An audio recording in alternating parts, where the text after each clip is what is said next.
के किनारे यमुना नदी गांव था रतनपुर। उस गांव में एक चुड़ैल का साया था। वो चुड़ैल बहुत ही अजीब थी। एक दिन, मुनिया के बापू, जल्दी अंदर आइए। सुरेश अभी नींद में था, चिल्लाकर बोला, क्या हुआ? गला क्यों फाड़ रही हो? ये देखो। अरे, ये कैसे हुआ? मुनिया, क्या हुआ बेटा? उससे क्या पूछ रहे हैं? बेचारी तभी से डरी सहमी हुई है। लेकिन ये तो कोई गंभीर बीमारी लगती है। हाँ, देखो तो, बेचारी की चुटिया ही काट ली किसी ने। राम राम। लेकिन एक भी बाल आसपास नहीं दिख रहा। हाँ, ये हुआ क्या समझ में ही नहीं आ रहा। ऐसे ही 2-4 दिन मुनिया को देखने और सांत्वना देने वाले भी आए। अब कुछ शांति हुई ही थी कि एक दिन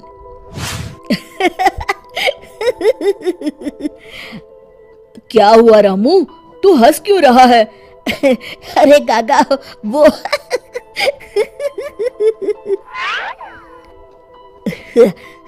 के बच्चे, कुछ बता भी। रूपा काकी की चुटिया कट गई है? हाँ, और मुन्नी भी।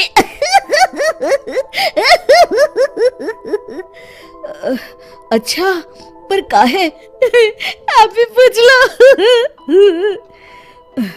चल कर देखता हूँ। क्या हुआ मुन्नी?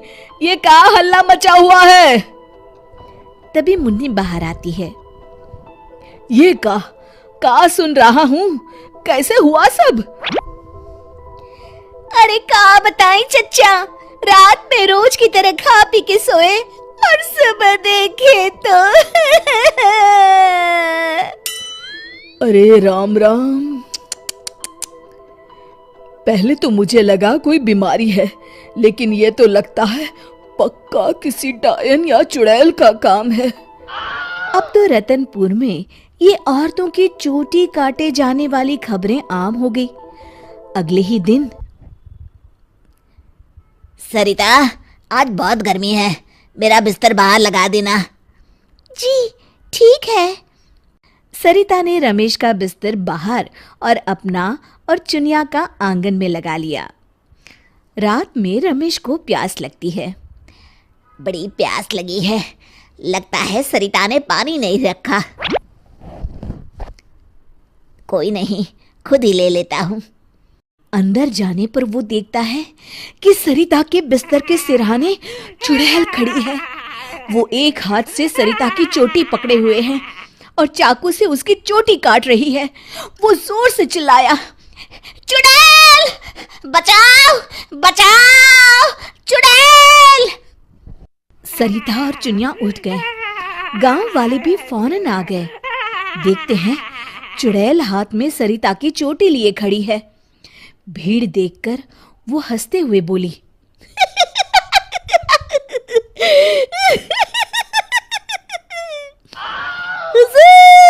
आते आते बहुत देर कर दी।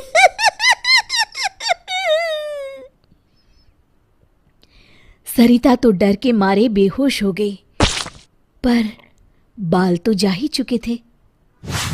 अरे आखिर चाहती क्या हो? पर चुड़ैल उनकी बात अनसुनी करके सरिता की चोटी घुमाते हुए सबकी आंखों के सामने गायब हो गई। चोटी वाली चुड़ैल की खबर जंगल की आग की तरह पूरे गांव में फैल गई और गांव में बातें चलने लगी। मुनवा, सुना है कल तेरी भाभी की भी चोटी चुड़ैल ले गई। हाँ हाँ, उन्हीं के घर मिलने जा रहा हूँ। वैसे तो ठीक ही रहा, कम से कम अब सर पर पल्लू तो टिकेगा। हाँ, ये बात सही कही आपने। इतना कह के दोनों वहां से चले गए। इसी तरह चुड़ैल का डर सारे गांव में बढ़ता गया और लोग घर छोड़कर वहां से जाने लगे।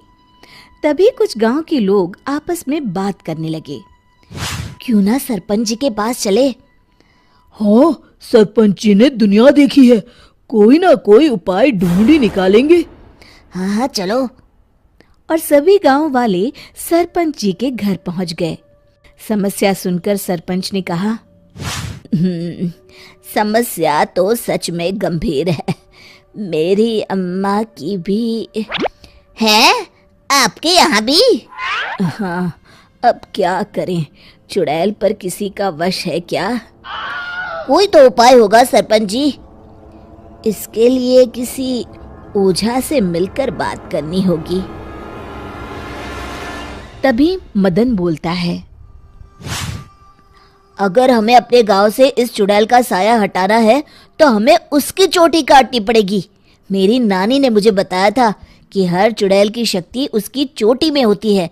अगर हम किसी तरह उसकी चोटी काटने में सफल हो गए तो उससे अपना गांव छुटकारा पा जाएगा। बताओ कौन जाएगा चुड़ैल के पास? मैं उसे बताऊंगा कि क्या करना है। अरे मदन भैया, हम मुखिया जी के पास आए हैं मदद मांगने, वही जाएंगे। अरे ऐसे कैसे? मैं गया तो गांव कौन संभालेगा? इस रामू को भेज देते हैं। अरे ओ मुखिया, पगला गया है क्या? भरी जवानी में मौत के मुंह में चला जाऊं? तुम सब छोड़ो, मैं चला जाऊंगा। देखो, वो चुड़ैल अपना काम तभी करती है जब कोई सो रहा हो। आज तक कोई जगा हुआ इंसान उसका शिकार नहीं हुआ है ना? हाँ, सो तो है। तो आज रात सभी को जागते रहना है। सिर्फ मैं सोने का नाटक करूंगा। हाँ हाँ ठीक है। फिर मदन नकली चोटी लगाकर और साड़ी पहनकर पंचायत के चबूतरे पर ही सो गया। रात के 12 बजे चुड़ैल वहां आई।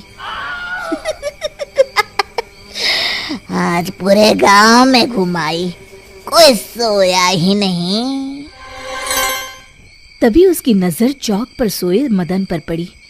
ये औरत यहाँ क्यों सोई है? लगता है घर में झगड़ा हुआ होगा। खैर मुझे क्या, मुझे तो बाल चाहिए। चुड़ैल ने चोटी काटने के लिए जैसे ही चोटी पकड़ी, वो निकलकर उसके हाथ में आ गई। इसके लिए वो तैयार नहीं थी, इसलिए 2 पल के लिए वो कभी चोटी तो कभी चाकू को देखने लगी। इसी समय का फायदा उठाकर मदन ने उसकी चोटी काट ली। पहले तो वो डर गई, फिर भी हिम्मत करके बोली, कौन है तू? बता कौन है तू, नहीं तो मैं तुझे खा जाऊंगी। तेरी चोटी मेरे पास है, तू मेरा कुछ नहीं बिगाड़ सकती। मदन उसकी चोटी दिखाते हुए हंसता है। मेरी चोटी दे दे, दे दे मेरी चोटी, मेरी चोटी दे दे। चीखते हुए मदन की तरफ बढ़ी। हाँ, अगर एक कदम भी आगे बढ़ाया तो मैं अभी इसे जला दूंगा।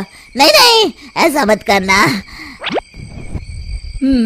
नहीं करूंगा, पर एक शर्त पर। हाँ, मुझे तुम्हारी सब शर्तें मंजूर है, बस ये चोटी दे दो। अभी नहीं, पहले ये बताओ तुम इन बालों का क्या करती हो? मैं इन्हें एक कुएं में डाल रही हूँ, उसे भरने के लिए। वो क्यों? जब वो कुआं भर जाएगा तो मैं सबसे शक्तिशाली हो जाऊंगी। चलो वो कुआं मुझे दिखाओ, वहीं तुम्हें तुम्हारी चोटी दे दूंगा। चलो ये चोटी मुझे दे दो, इसकी मदद से हम जल्दी पहुंचेंगे। नहीं नहीं, मुझे जल्दी नहीं, पैदल ही चलते हैं। वो मदन को लेकर चलने लगी और गांव वाले भी जलती हुई मशालें लेकर उसके पीछे पीछे आ गए। सब उसकी गुफा तक पहुंच गए, जहां कुएं के अंदर उसने बाल जमा कर रखे थे। आधा कुआं तो भर गया है। देखो, दिखा दिया ना, अब जल्दी से मेरी चोटी दे दो। हाँ हाँ, क्यों नहीं, ये लो। कहते हुए मदन ने उसकी चोटी भी कुएं में फेंक दी। अरे बेवकूफ, ये क्या किया? अब मैं इतने बालों में से अपनी चोटी कैसे ढूंढूंगी? वो देखो, बीच में पड़ी है। चुड़ैल कुएं में जाकर अपनी चोटी ढूंढने लगी। उसके कुएं में उतरते ही गांव वालों ने अपनी अपनी मशालें कुएं में फेंक दी। वो धू धू करके जलने लगा। अरे बचाओ रे कोई, मैं सबके बाल वापस कर दूंगी, बचाओ। साथ ही वो चुड़ैल भी जलकर भस्म हो गई। शिक्षा: अगर मिलजुल कर किसी समस्या का हल ढूंढा जाए तो समस्या अवश्य दूर हो जाती है। दोस्तों, हमें उम्मीद है कि आपको हमारी ये कहानी पसंद आई होगी। कृपया हमारे चैनल को सब्सक्राइब करें और सभी अपडेट्स के लिए बेल आइकन जरूर दबाएं। और हाँ, वीडियो लाइक और शेयर करना मत भूलिएगा। Bye bye.